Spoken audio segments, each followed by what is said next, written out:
I gotta be totally honest with you guys. This is a terrible adaptation of the original Ghostbusters. So many of the vital, important elements from the original Ghostbusters that made it what it was are completely changed or gone in this film. There's no big goofy hats, no exploding messages, no vampires, and most importantly, where's Tracy the gorilla? You can't have an accurate Ghostbusters adaptation without someone dressed like a giant gorilla wearing a pinwheel hat. I'm totally just messing with you guys. I just want to make all the young people's heads explode when they found out that this was the actual original Ghostbusters from 1975. Yeah, suddenly a new adaptation starring Kirsten Wiig and Melissa McCarthy doesn't seem that bad, does it?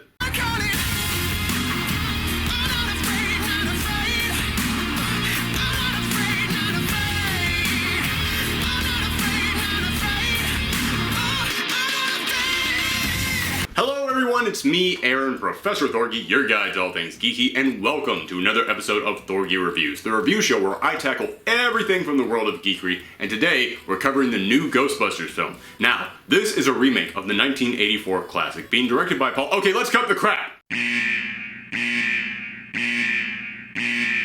You don't need me to explain to you what this movie is about. You all know what this movie is about, because for the past year, this has been the most heatedly debated issue on the internet. More than the upcoming presidential election, more than Brexit, more than any other world affair, this has been the thing that has caused people to go at each other the most. And I'm not stupid, I know exactly what's happening on today's episode. About 60% of you are tuning in because you want to hear my opinion on this film, and that's great. But there's about 20% of you who want to hear me say that this thing is terrible, and anybody who likes it is just a pandering social justice warrior, blah blah blah blah blah. And there's another 20% of you who want to hear me say that this thing is great, and anyone who's hating on is just a sexist man-child. Everybody just chill the fudge out. I'm not here with an agenda, I'm not here to destroy your childhood, and I'm not here to hate on something just because it's different. I'm just here because I want to see a good movie. And you know something? This movie is good. There, I said it. Is it better than the original? Oh God, no. But it's still good. Do I have a problem with them remaking Ghostbusters? Sure. I believe that Ghostbusters is a film that really should not be remade, and if you have to make a new one, I would rather that be a continuation, some kind of a next generation thing, where the older characters are training some new characters. Preferably some of the characters from the comic books, just saying. But that's not what we're getting, so why would I just sit around for an hour and a half hating on this thing simply because it's not what I wanted? That's nuts. I got something different, so I will judge it for what it is. And do I have a problem with the fact that it's all women? No! I mean, yeah, I'll admit that on a team of 4 people, I would prefer it if 2 of them were men and 2 of them were women, but in a world where 5/6 of the Avengers and 6/7 of the Justice League are all dudes, am I really going to get upset that one team out there is now all women? No! So there. That's my opinion. That's where I'm coming from when I go into this movie. So that 40% of you out there who came to this wanting to hear one specific thing, just go ahead and leave your feelings right down in the comments below and tell me how I don't understand this film at all. But for that other 60% of you, let's start the review. Now I know that some of you might be worried that this film is going to try and be too much like the original. Those trailers did make it look like it was just going to follow the same pattern beat for beat, but in all honesty, one of the greatest strengths of this film is just how different it is. It's that when this film is trying to be its own original thing, it becomes just that. Its own original thing, and as you watch it, you don't find yourself sitting there comparing to the old one, you find yourself appreciating it as a brand new property. For example, these characters are nothing like the original characters, but at the same time, they're still great characters. The relationship between Melissa McCarthy and Kirsten Wiig is great because you really do get a sense of its history. Kate McKinnon is the breakout star as their delightfully quirky inventor, and Leslie Jones actually provides that human element that this group needed to round it out. And for anyone out there who's worried because you're not a fan of Kirsten Wiig or Melissa McCarthy's sense of humor, hey man, I understand it, I get where you're coming from. I'm not that big on Melissa McCarthy myself because I've always found her to be a bit too, let's say, dynamic.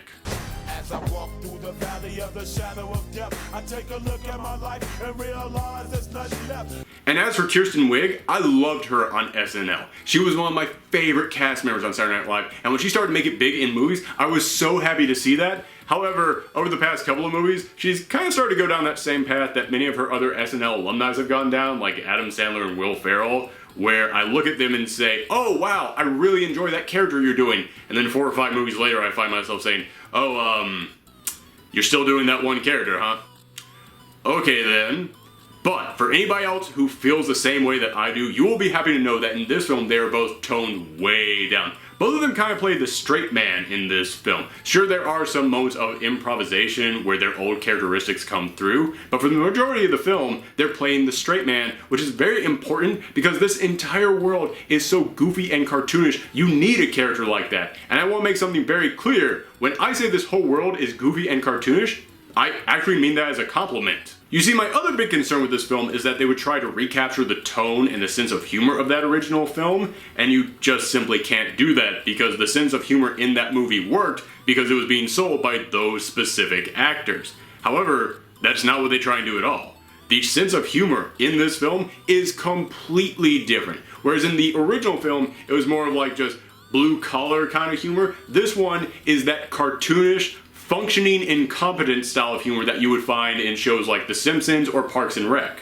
And not only do they nail that sense of humor, but that also helps to separate this film from the original. No matter what comparisons you can make between these two films, you have to admit that the tone and sense of humor of this film is completely different from that original one. About 5 minutes into this movie, I found myself looking at it going, you know, this doesn't really feel like the old Ghostbusters. It feels almost like a Halloween episode of Parks and Rec. And the moment that I started to think of it like that, I stopped comparing it to the old one and I started to really enjoy this movie. I've actually heard a lot of people say that after seeing this film, they want to see a new animated Ghostbusters cartoon starring this cast. And yeah, you totally should because it has that cartoonish feel to it. This doesn't really feel like real life New York. This feels more like they're set in Springfield. And there are plenty of other new additions to this film to enjoy. For example, Kevin.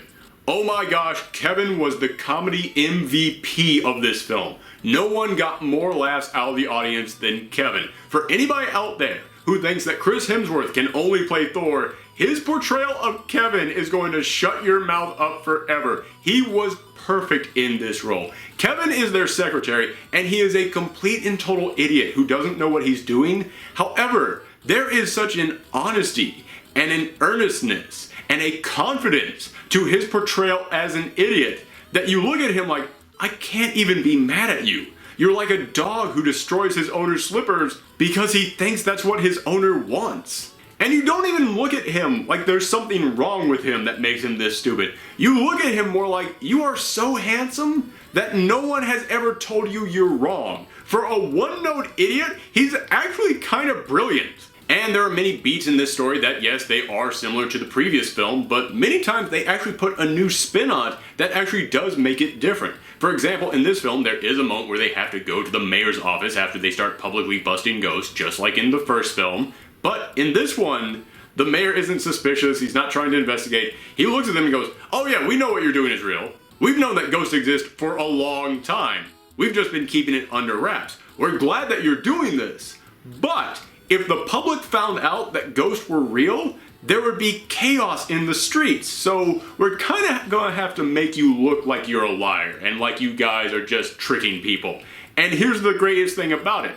The Ghostbusters don't hear that and go, oh, this is messed up, this is BS, we're not gonna do that. They hear him and go, oh yeah, I guess people actually would start panicking if they realized that ghosts and demons were running around the streets. Okay, I guess I understand it.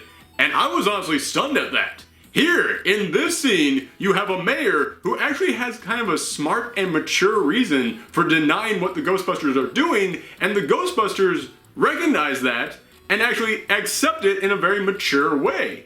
I kind of have to applaud this film for how they handled that certain moment. So yes, this movie is clever, it's funny, but most importantly, the sense of humor and the characters and the story are so different from that first film that you can look at this as its own separate thing. You don't have to sit there and constantly compare the two. You can appreciate both of them in different ways, and you can look at this film as its own completely separate entity.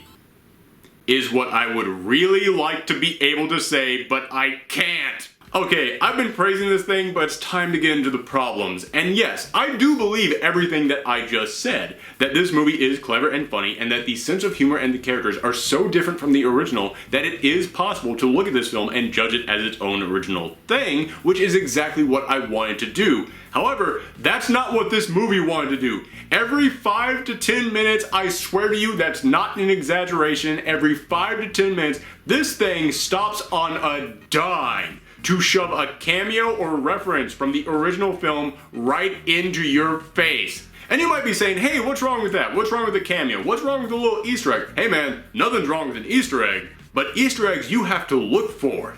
These things are not Easter eggs. These things, they stop the entire film repeatedly, over and over again, to shove it in your face. This film is cruising along, doing its own thing, being original, going smoothly, and then it screeches on the brakes to turn to you and go, hey kids, it's Bill Murray. He's not really gonna do anything or tell any jokes, but you know, we thought it'd be a good idea to stop this entire story for 3 minutes to focus on him. He's still there, we're not going to the next scene until he's gone. Still there.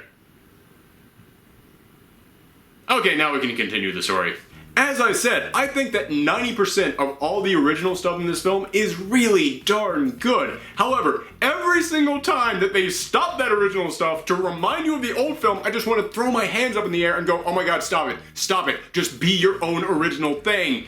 Don't get me wrong, I fully understand the importance of seeing 4 women take on this classic role. I fully understand that. However, the callbacks to the original film were so disruptive that I really wish that they had just come in here and rewritten this thing to make the ghost aliens, or science experiments, or mutants, or chuds, or just anything else, so that way you could A, have avoided all this internet anger for the past couple of years, and B, you would have had your own original property that you could have turned into a brand new franchise that wouldn't have felt the need to constantly call back to the old one. I'll get into more of these during the spoiler talk, but just as an example, there is a moment where they reintroduce the classic Ghostbusters logo and they literally stop what they're doing in the movie just to watch this guy make this logo. And we all know what the punchline is, we all know what's coming, but we still just have to sit there as the movie reintroduces it, and it couldn't have been more long and drawn out and awkward than if the ghost logo had actually just been sitting next to me in the audience and it stood up at that scene and went, excuse me everyone, I need to get up on the screen, my big scene is coming up here, make sure to keep watching the screen, I'm going to be up there in just a moment, excuse me everyone, I have to get by so I can get up onto the screen, got to get up there everyone.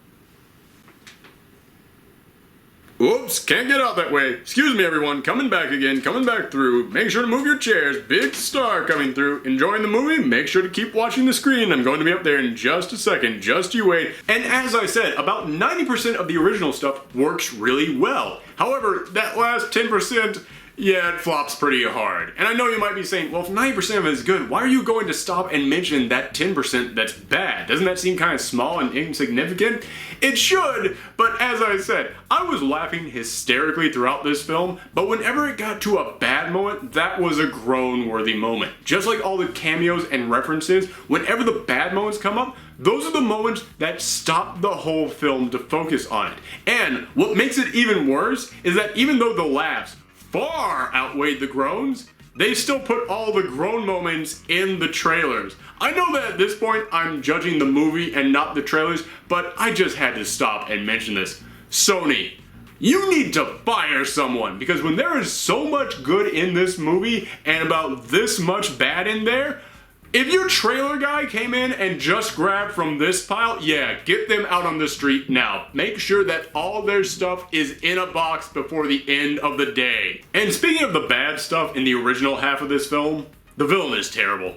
The villain is flat out bad, and I don't mean like, oh, he's a bad person. No, I mean he is a bad character. This is a guy with no personality to him at all. And I kind of want to give the movie some credit though, because I at least understand what they were trying to do with him. I understand that this character was supposed to be a metaphor for all the internet trolls who were hating on this movie before they even saw it, because he's some guy who he's smart and he could have done something great with himself, but because somebody was mean to him, he just moved into the basement and said, screw the whole world, I'm gonna hate on everyone. So I kind of want to give the movie some credit because it's like, okay, that's actually kind of a clever thing to do, but man, you flopped on this character. He is just non-existent, and there is nothing about him that makes me look at him and go, oh, you're threatening. I just look at him and go, why would anyone care about this guy? Why would anyone be scared of you? Also, your plan is stupid. Your plan is really freaking stupid. You want to summon ghosts because you think people are mean?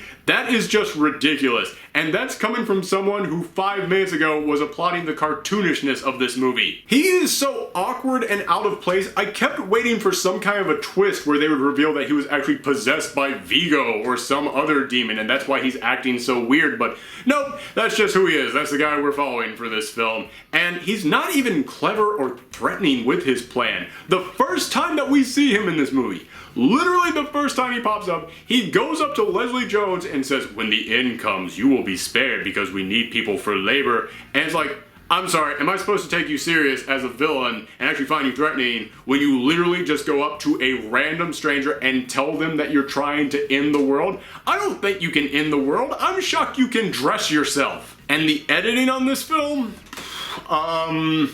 it's not good. I hate saying that, but it's not good. And you might be saying, you never notice editing in a film. You do when it's bad. When it's bad editing, you notice it. And this film does not have good editing. There are so many moments where characters will know something and it's like, wait a minute, it feels like you learned that in a different scene. How do you know this now? Or there'll be other moments where it cuts away from a character and it's like, no, we were finally getting some info on that character, stick with them. Or there'll be a moment where it cuts away and it feels like, that was kind of an awkward end. Was there supposed to be a punchline there that you just cut out? Or it just jumps around in time constantly throughout this film. Like there's a moment in which they fight a ghost and they capture it in a little container at night and then it cuts to like noon the next day. And it's like, I'm sorry, did you catch that ghost, take it back to your office, leave it there on the table and go, alright, good job team, let's celebrate tomorrow and then figure out what to do with this. Like, no, it feels like you would be having this discussion right now. And speaking of capturing the ghost, there are a couple of problems with their technology in this movie.